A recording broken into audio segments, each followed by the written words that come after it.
Welcome to Family History Mysteries, a podcast that tells the stories uncovered through family history research, the unexpected stories of everyday people. I am an avid family historian who has been compiling my family tree for over 15 years, with nearly 20,000 people collectively recorded in my trees. Episode 7 is titled The Convict. This story is about Hannah Williams, who is my husband's fifth great-grandmother, and it tells a very detailed story of Hannah. I endeavour to support all my entries on my family trees with official documentation, but with Hannah there are some gaps, and it allows sometimes to put some assumptions in place. I'll ensure that you're aware when these assumptions are made.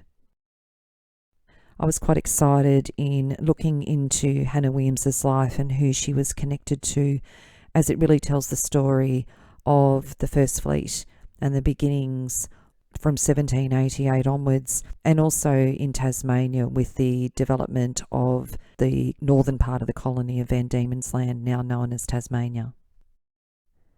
Hannah Williams was born on the 29th of September 1773 in Carmarthenshire, Wales, to David Williams and Martha Thomas. On the 14th of August 1800, at the age of 27, she was convicted in the court of the county of Carmarthen on suspicion of felony, breaking and entering, of the dwelling of Sarah Jenkins, and stealing 2 handkerchiefs and 1 flannel apron. She was sentenced to 7 years' transportation on the Nile.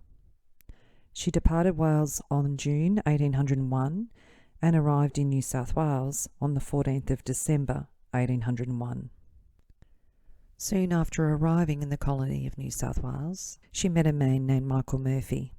I'm going to give you a little bit of background of Michael Murphy, and then I will talk about where their life led once they met each other. Michael Murphy was born in Wexford, Ireland on the 26th of September 1761. His parents were Francis and Eleanor Murphy. He entered a career in the Royal Navy. For his time, he was relatively tall, 5 foot 8 inches. He was described as thin-faced and of dark complexion, with grey eyes and dark brown hair. He was about 18 years of age when he enlisted in the Portsmouth Marines as a private on the 3rd of July 1779. For a man of his time and a literate Irishman, he led a life of astonishing adventures and played a small part in a number of world-changing events. Between 1780 and 1783, he saw service in the West Indies as part of the American War of Independence, where the sun and heat and colour must have seemed as far removed from the mists of Ireland as it was possible to be. In 1785, he was back in Britain, serving on the Portsmouth guard ship Ardent.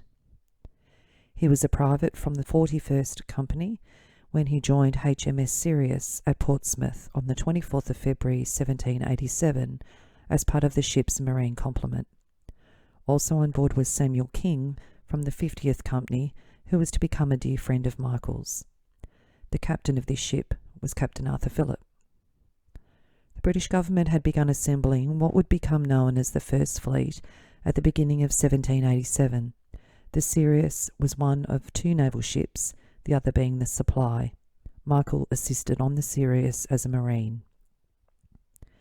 The assembled fleet set sail at dawn on a pleasant Sunday morning on the 13th of May 1787, after many delays, travelling through Tenerife in the Canary Islands, where they broke their journey briefly to Rio de Janeiro in Brazil, where they arrived on the 4th of August, a journey of a total of 12 weeks.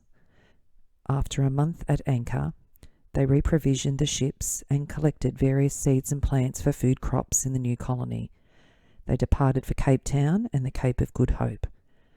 They arrived in October and again spent a month resting and taking fresh food and water on board, as well as further useful plant materials. They set out on their final long leg of the journey on the 12th of November and reached their destination some 11 weeks later, the ships arriving between the 19th and the 23rd of January 1788.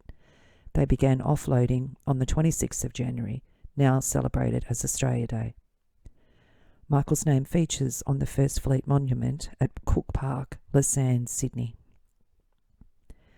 Later that year, on the 30th of August, Michael Murphy, Private Marine, was on board His Majesty's ship the Sirius, with Captain Arthur Phillip as the commander, and he made, declared, and published his last will and testament in favour of his beloved friend Samuel King, in the presence of John Hunter, second captain, and John Palmer, the purser. Michael was illiterate, so he signed with his mark.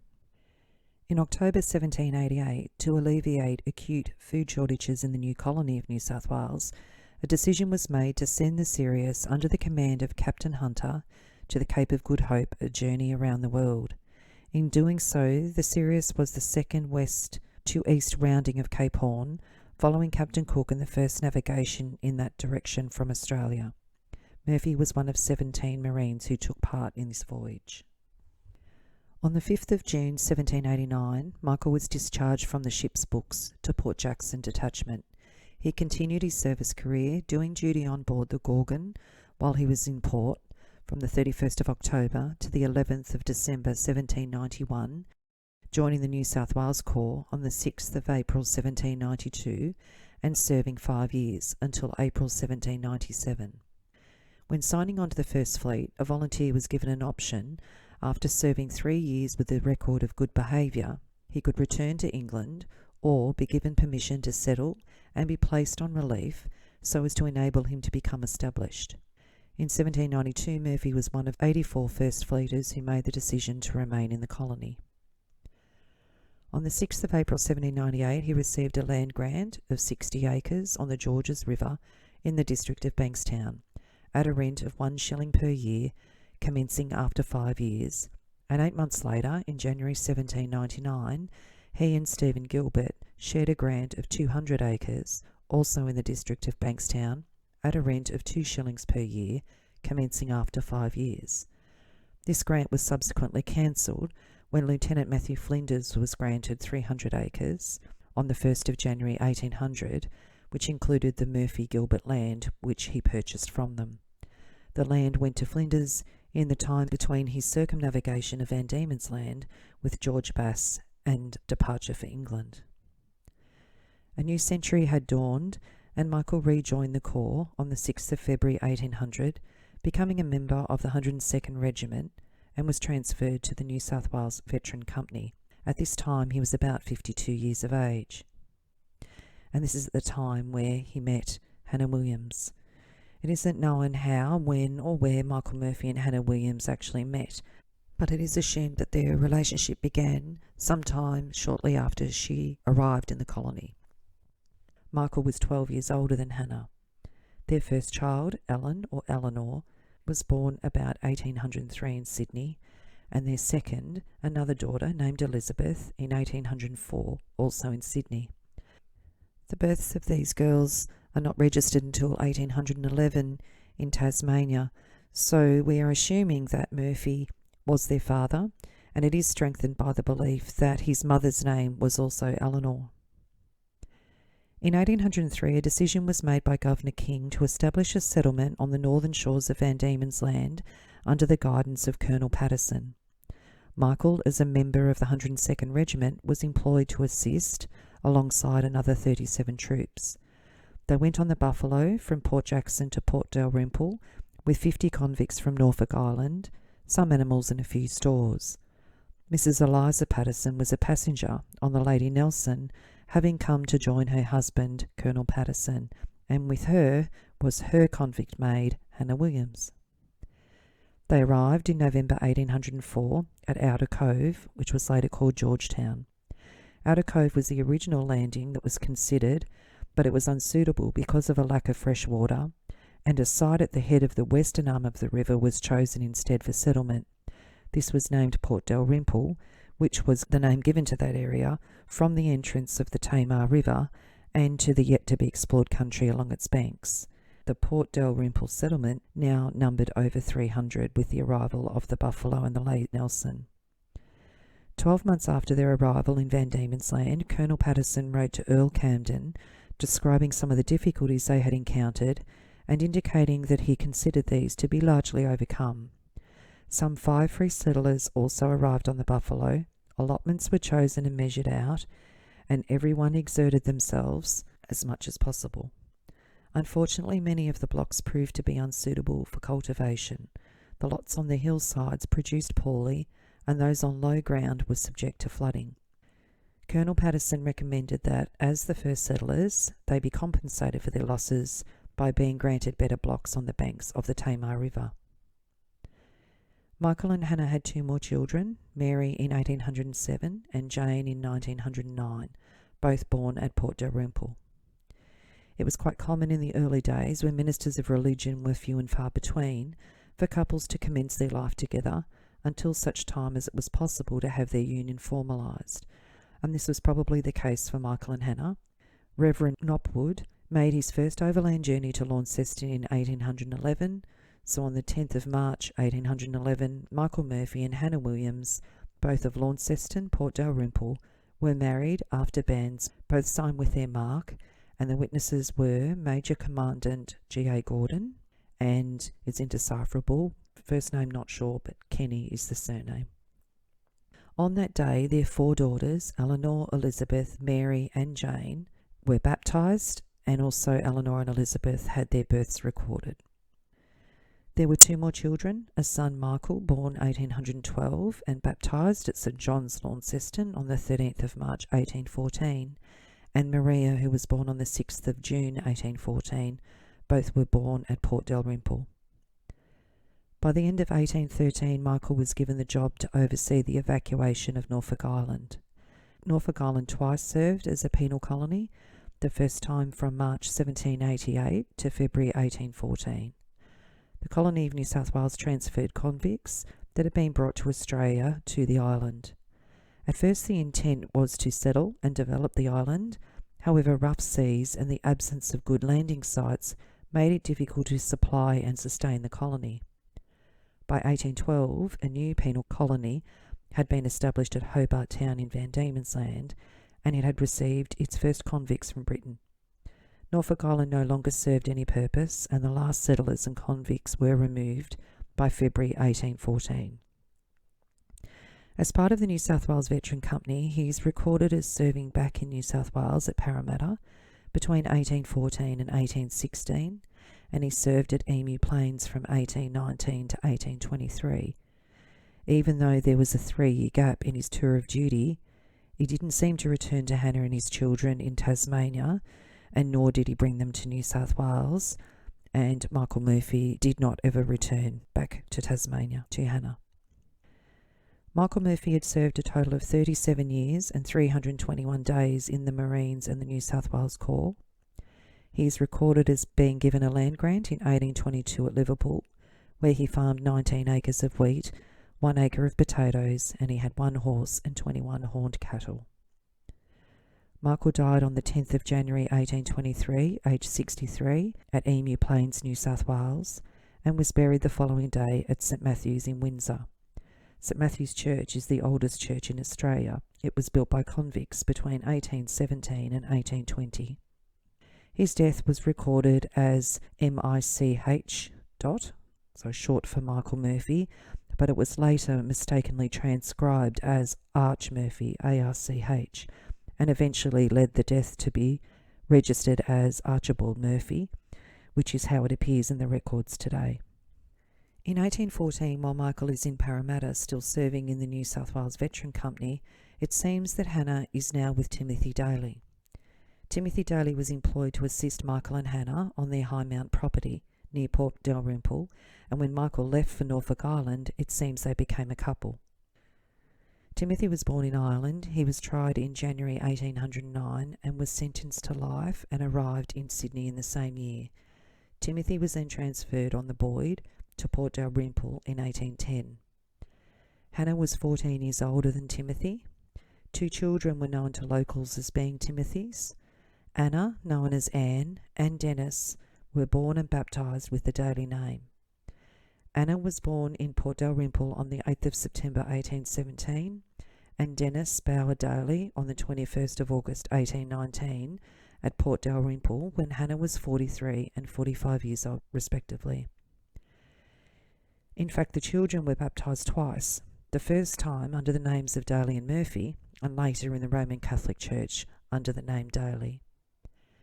And Dennis Daly is the ancestor that my husband's connected to. In 1819, a general muster of land and stock shows that Timothy Daly leased 90 acres as a settler on the Norfolk Plains. It states he has 2 children and a servant. He was given a pardon in 1821. On March the 27th, 1828, it shows in his convict records that he was charged with assault for beating Hannah Murphy. Both parties were ordered to find sureties for their good behaviour. Hannah's charge was reprimanded for being disorderly. In 1825, he was given a land grant of 100 acres, and by 1832 he had a total of 320 acres at High Mount on the east side of North Esk River. By October 1833 he had purchased land at Patterson's Plains Road, which is now on the outskirts of Launceston. And more on some of their convict misdemeanours. July 22nd, 1828, Hannah was found that she had assaulted Eliza Fitzhelen and broke her door and window of her house. Then on October 22nd, 1828, she was charged with being disorderly. And then on December the 13th, 1828, she was charged with assaulting and threatening to beat Hannah Bent. Timothy died in November 1833. And this is an article on the 26th of November 1834. In the Supreme Court of Van Diemen's Land, in the matter of the probate of the last will and testament of Timothy Daly, late of High Mount, on the island of Van Diemen's Land, to the next kin of the said Timothy Daly decreed, and to all whom it may concern, this is to give notice that it is the intention of Hannah Murphy, executrix, named in and by the last will and testament of the above named Timothy Daly, bearing date of the 7th day of November 1831, to make an application to his Honourable Court on Friday the 18th of November instant, or to the Honourable Chief Justice of the Court in Chambers as soon after as his Honour shall be pleased to appoint, and as counsel can be heard, and of which due notice will hereafter be given, that a certain paper writing purporting to be a copy of the last will and testament of the said Timothy Daly deceased may be propounded and proved by her,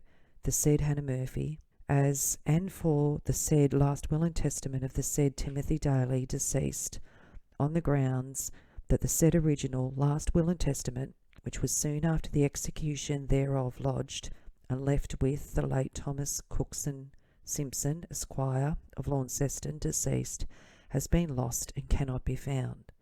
This was dated on the 18th of November 1834 by Daniel Sutton, who was the solicitor for the said Hannah Murphy. Then in October 1837, the will was in question. Murphy versus Daly, Supreme Court of Van Diemen's Land, and this was in the Cornwall Chronicle, Launceston. This was an action directed to be brought before the jury by the Commissioners of the Caveat Board to decide a question that has been the subject of much litigation. The question to be decided is whether a paper purporting to be the copy of the will of the deceased Timothy Daly is genuine or not. Mr. A. Stephen for the plaintiff stated there were 3 questions to be determined. The first, whether in fact it was his last will and testament. The second, whether it was, as by law required, attested, and third, whether this document is a real copy of an original will. The counsel concluded his speech by saying that if the jury were of opinion that the principal witness, Joseph Bond Clark, together with Quinn and King, have not perjured, for these can be no mistake, then they are bound to give a verdict for the plaintiff. Her claim has been advertised 3 times via the Gazette, no caveat put in, but it is merely for the satisfaction of the Commissioners to ascertain the truth. The will left with Mr. Simpson, but could not be found after Mr. Simpson's death. Joseph Bond Clark sworn. I knew Timothy Daly, the deceased. I know Hannah Murphy since the latter end of 1830. Thomas Daly lived at High Mount, about 2.5 miles from Launceston. The plaintiff lived with him as his wife for some time. She was called Mrs. Daly and sometimes Mrs. Murphy.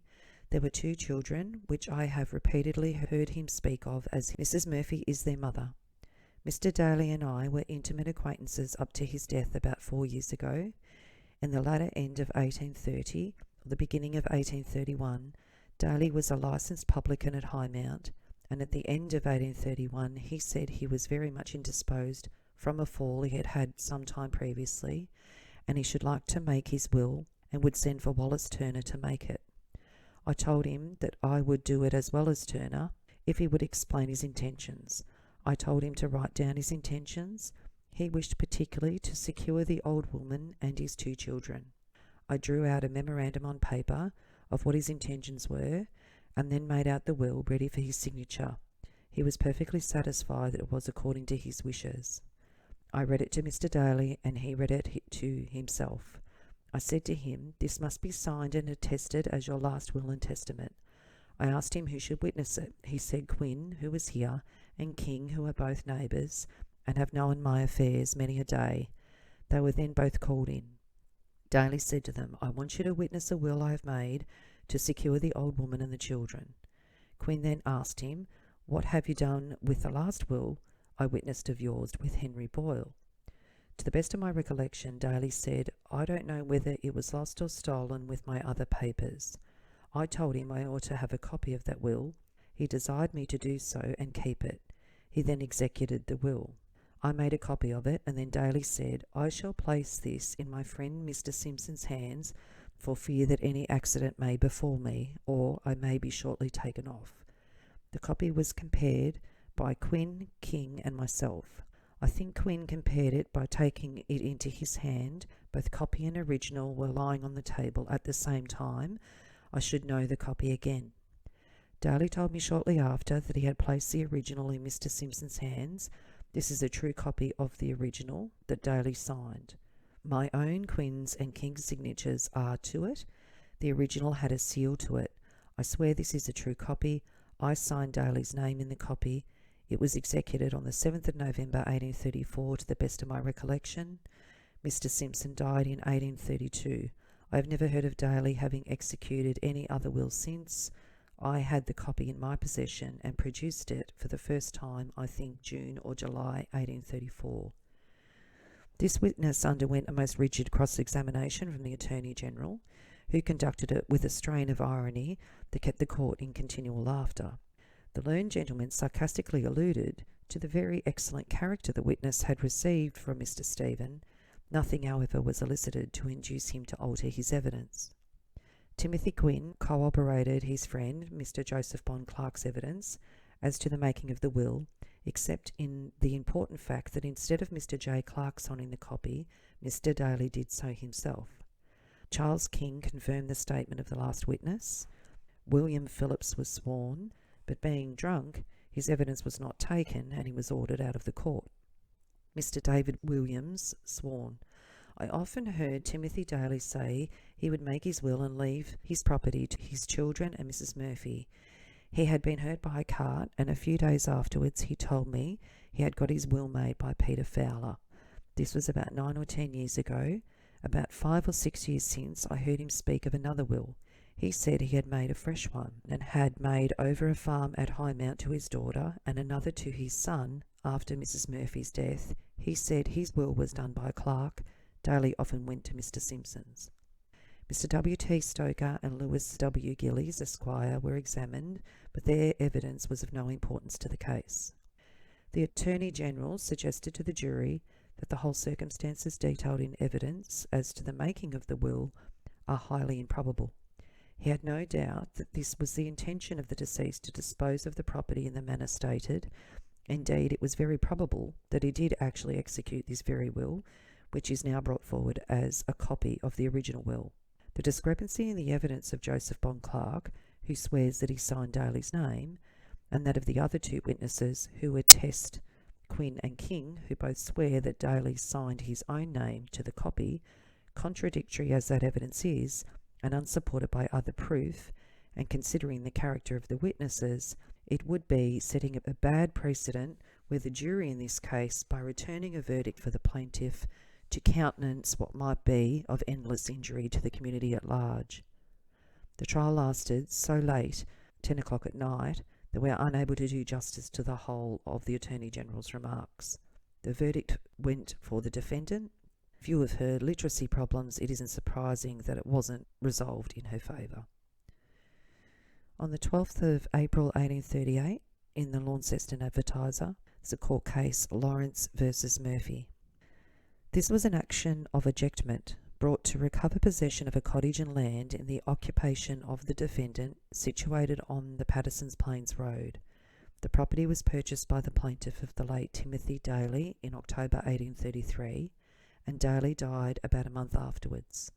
Several attempts have in vain been made to get the defendant out of the house. The defendant was called to confess entry, lease and ouster, but did not appear, and the plaintiff was non-suited. The neglect of the defendant to appear entitles plaintiff to a writ of possession, as if judgment had gone by default. Hannah incurred the legal costs of this. So because she didn't arrive at court that day, the judgment went automatically in favour to Lawrence, the owner. On the 16th of March 1839, in the Cornwall Chronicle, Launceston, there is an article titled Unparalleled. Some weeks back we reported the arrest of a very aged female and her incarceration in jail for a debt, some £30 in amount for law costs, at the suit of Mr. John Ward Gleadow. This poor old woman is in jail still, and is very likely, taking into consideration the merciful disposition of her creditor, to end her days there. Within the past day or two, some circumstances have come to light, which, if they may be reported to us, are likely to cause the jail doors to be opened to this poor old woman of between 60 and 70 years of age. The land purchased by Mr. Lawrence of Timothy Daly, which this woman occupied, and for which the law costs were incurred to eject her, we learn was never the property of Timothy Daly, but of this old woman, and her only, being a gift from the Crown to her, and which she never sold or in any wise alienated. If this be the case, we think Mr. Gleadow will regret having put the poor old decrepit female into a dungeon for a paltry bill for law costs. We are at a loss to imagine how Mr. Gleadow acquits his conscience of this act. He professes to be very religious. Is such an act justified by his religion? Can Mr. Gleadow find a precedent for his act in the Scriptures? Can he find upon record in any country the circumstance of an almost bedridden old woman, bordering on 70 years of age, the mother of a very large family, having been incarcerated in an unwholesome dungeon for a paltry debt for law costs? The veriest pettifogger in England would not have hazarded such a deed. Poor old woman! Your days already drawing to a close will be shortened. You will soon be numbered with the dead and be freed from prison. The mercy which the lawyer denied you will not be refused you by your Maker. He will avenge the cause of the oppressed. So there was somebody that was very much in support of Hannah. Interesting, though, that Hannah was going with the line that it was her property only, but it's saying in that court case there was evidence that Timothy Daly never owned the land. So interesting what was said in that article. Hannah must have survived jail, and she must have been released because she emigrated to Newtears in South Australia with her son Michael and his family in 1847 when she was 74. She again moved with Michael and his family when they went to Woodford in Victoria near Warrnambool in 1853, and this is where her son Dennis Daly had moved in around 1847. She died on the 1st of June 1857 at the age of 84 in Woodford, Victoria, and is buried at the Warrnambool Cemetery. Family members placed a headstone on her grave on the 26th of April 1997 during a family reunion, as her grave was unmarked. Hannah has many descendants today, as she ended up having a total of 49 grandchildren. Hannah's children, what became of them? Well, Eleanor, the eldest, also known as Ellen, married Charles Lucas on the 27th of January 1820 at St John's in Launceston, aged 17 years. One of the witnesses on the marriage certificate was Timothy Daly, Hannah's partner. Charles's parents were also convicts. Charles was born on Norfolk Island in 1801, and he was the 10th child of First Fleeters. After Charles's father died, the Lucas family moved to Port Dalrymple on September 1818 on the schooner John Palmer, and that's obviously where he has met young Eleanor. Charles was a wheat farmer as a young man in Launceston. They lived in Launceston until 1834. 10 children were born to them during these years, but one, James, lived only 9 days. In 1834, a boat he reputedly built himself, Charles set off for Sydney with a cargo of wheat. The schooner ran aground at Twofold Bay and had to be abandoned. Crew and passengers eventually reached Sydney after a gruelling overland trip of about 300 miles. It is not clear whether Charles took the whole family with him on this voyage or whether he sent for them later, but from 1836, Eleanor Lucas and their growing family lived in the Queanbeyan district of New South Wales. In November 1845, the family, by now, including 6 sons and 8 daughters, set off in a party of 21 for the greener pastures of Gippsland. They took with them 3 dray loads of provisions, and after a journey of 4 months arrived at what is known today as Bairnsdale. Charles Lucas carted wool from here to Port Albert, a difficult undertaking to say the least. At the ford on the Latrobe River, about half a mile below the present swing bridge at Sale, the bales had to be unloaded. The bullocks swam across, and the dray finally pulled through. The boggy nature of the riverbank caused the dray to sink after it had been reloaded on the other side, and crossing this morass involved unloading and rolling the bales, pulling out the dray, and reloading yet again.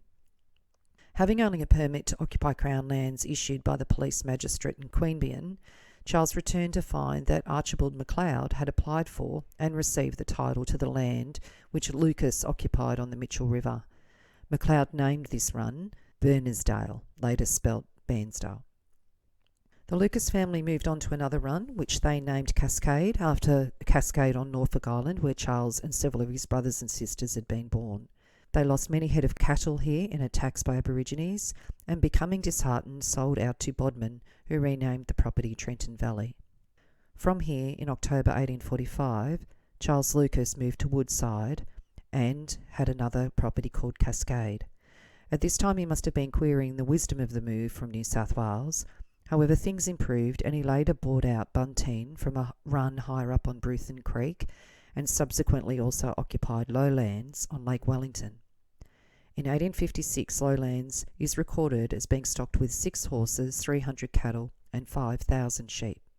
Undoubtedly, Charles was assisted at different times on his various properties by several of his sons. In 1852, an action against William O'Rourke, John Lucas is recorded as being in charge of Cascade with his father Charles. Eleanor died at Tarraville, Victoria, near Woodside, on the 15th of July 1881, aged 78, and Eleanor and Charles in the end had a whopping 16 children.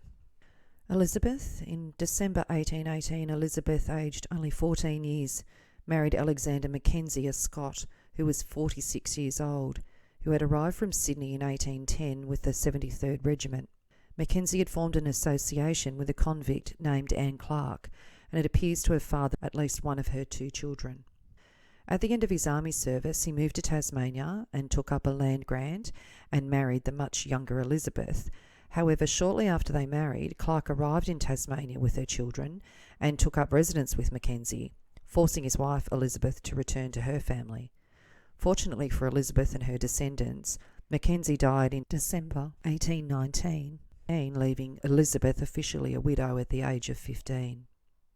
In 1822, now aged 18, she embarked on her second marriage, this time to John Porter, a 19-year-old settler and the 3rd son of Sam Porter and Mary Giles, both of whom had been transported to Sydney. John and Elizabeth were married on the 4th of February 1822 at Georgetown, Tasmania. Charles Lucas, the husband of Elizabeth's sister Eleanor, was witness to the marriage. John, Elizabeth and Charles all signed with an X, as they were all illiterate. On the 24th of June 1836, just short of his 34th birthday, John Porter died, leaving Elizabeth with 7 children and a widow for the second time at the age of 32.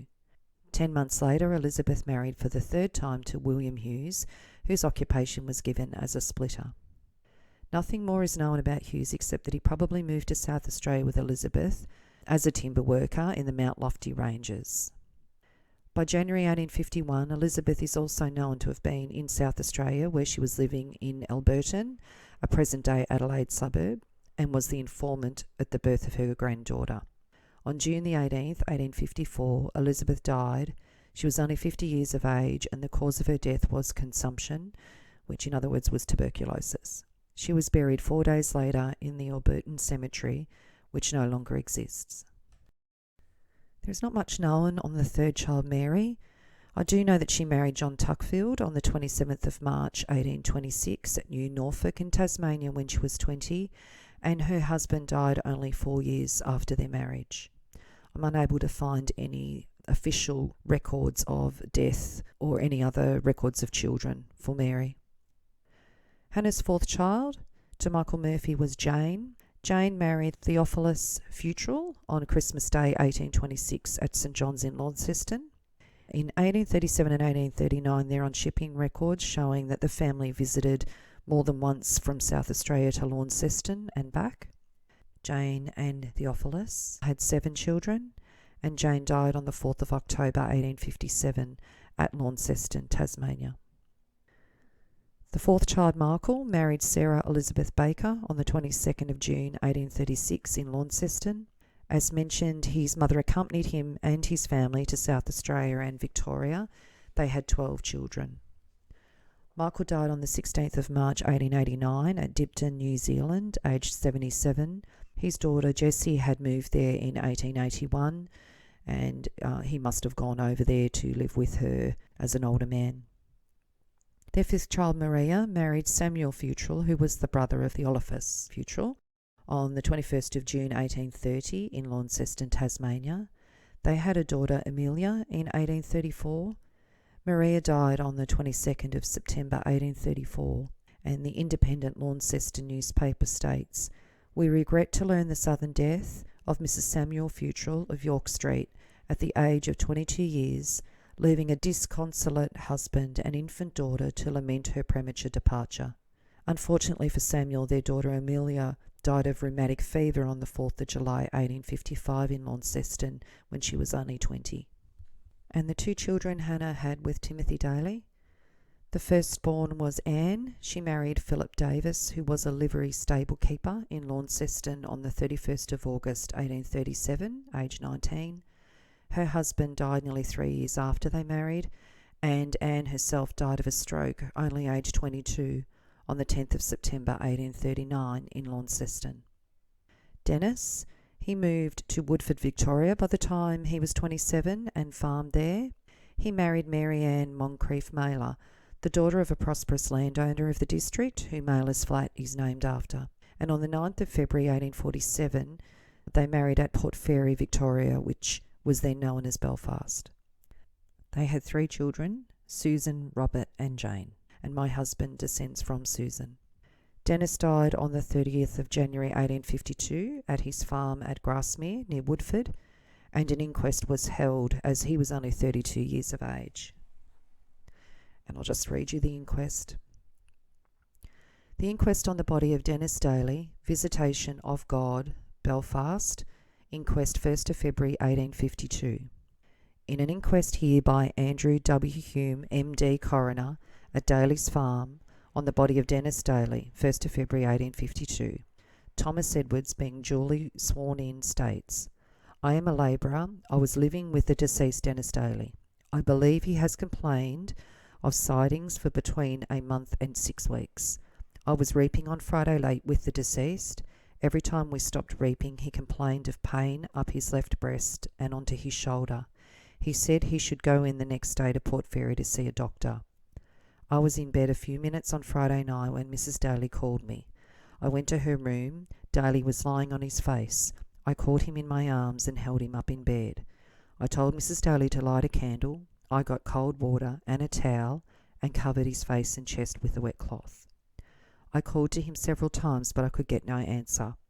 I sent my wife for W. Dorey, a next-door neighbour. I should say that Daly did not live about 5 minutes after. I took him up in his bed. There was not time to send for a medical man or even the nearest neighbour. I went without delay to Mr. Manifold and asked him to walk up, as Dennis Daly had suddenly died. Mr. Manifold came with me, and after he had seen the body, told us to send word to Dr. Hume. We went on horseback and reported the matter to Dr. Hume, sworn by me, Thomas G. Edward, this day, 1st of February 1851. And Mary Daly also put a report in for the inquest, Colony Victoria, District of Belfast. Mary Daly, wife of Dennis Daly, being duly sworn, states, "My husband had been in a bad state of health for the past 3 months. He complained of pain about his heart. On Friday last he was reaping and did not complain. He came into the house about sundown as usual. He went to his bed almost directly after. He had not drunk any spirit. Went to bed half an hour after him. I had not been in bed above 2 minutes when I heard my husband make a sort of snoring noise. I spoke to him, but he did not answer. I then called to a man who was in the house of the name of Thomas Edwards. Edwards came and lifted my husband up in his bed. I got up and I lighted a candle. While I was lighting a candle, Edward called to his wife to bring cold water and a cloth. When I brought in the candle, my husband appeared dying. He never spoke. I think he died 5 minutes after. Mary Daly. Sworn before me at Daly's Farm, 1st day of February 1852, M. Hume, Coroner." So that tells the very interesting story of Hannah Williams and the situation that women found themselves in, that when their husbands deserted them, which effectively is what Michael Murphy did, it became very difficult, particularly if she couldn't track him down. With no divorce occurring, she really had no choice. If she wanted to continue a relationship with somebody else and have children by them, she effectively lost her rights because she wasn't married to Timothy Daly. If she'd married Timothy Daly, she would not have had to have gone to court to try and contest a will that, in today's day and age, with the law with de facto relationships, she certainly wouldn't have had to have gone to court to fight that. So I hope you've enjoyed my tale of Hannah Williams.